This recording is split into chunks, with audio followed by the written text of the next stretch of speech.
Hi everybody, RC Girl here. It's been a couple months since my last video, the unboxing of the Truggy Basher Sabertooth. I want to apologize for the short hiatus over the last couple months, but I am back in action and hopefully I'm going to have some more videos coming to you soon. Today we're going to be talking about reinforcing bodies. Not this one. This here is the truck body that I'm going to be reinforcing today. This is from a truck that I got when I was 16, and this is probably the second body, but because it's so old, it's really hard to find these old bodies. So what you can do is salvage your existing ones that you've over bashed. This one's looking a little bit janky. It's being held together by Gorilla Tape. And so there's tools that you can do to reinforce them and keep them running a lot longer.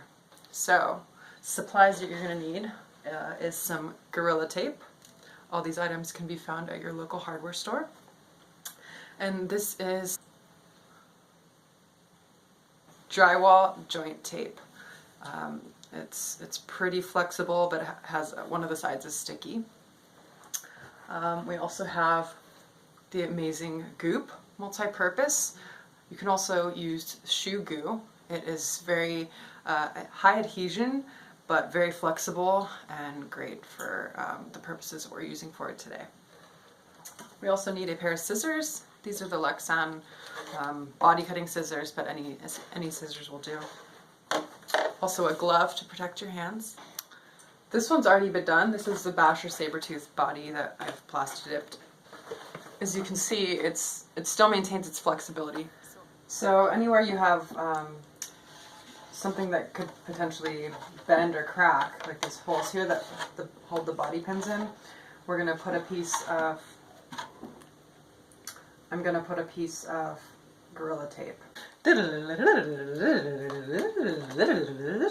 Okay, then we're going to take this, which kind of just falls out in strips. The purpose of this is to really add the strength, kind of spreads out any impact across a larger surface area, and the goop really just holds it in place and adds some tackiness, but this is where you're going to get most of your strength, so make sure that you have the body pretty much completely covered.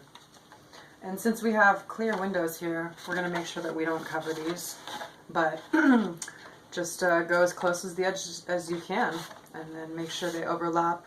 Each strip overlaps just slightly, and then you can cut around the edges. So, start at the easy part. You could always trim the edges afterwards, but it might be easier to do it as you lay it down.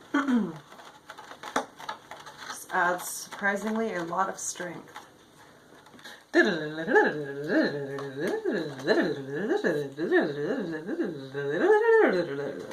And so any of these high impact zones you're going to want to reinforce even more. So it's looking pretty good here. Most of the body's covered. Now we're going to move on to the goop phase. So always use protection. What you're going to want to do is kind of dab it in specific places and then spread it around. So be generous with this. If you add too much, it starts to over goop up. So you want just enough goop to cover.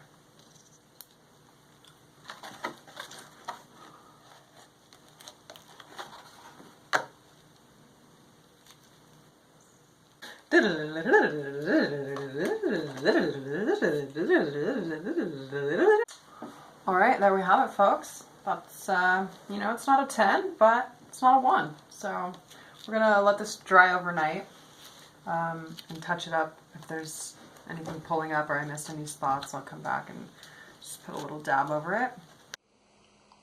It's been about 8 hours later. We're going to check the status of our body. Not this one. Looks really good. There's a few spaces that I need to touch up where you can tell that there's no goop or kind of shininess to it. And then we're going to need to cut out where the body pins go in with an X-Acto blade.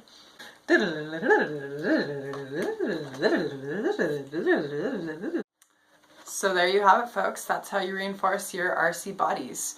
The reason that I'm doing this is because I finally found the stupid diff gear for the XXXT Team Low C from circa 15 years ago. So now I can actually run this car. So my next video will be showing how you upgrade the electronics to a very old car, so you can compete on the track with some of the newer models. So keep an eye out for that. Also wanted to put a plug, if anyone knows where you can find the components to such a vehicle, let me know in a comment below. And thanks for subscribing and commenting, and looking forward to making more videos. Peace out.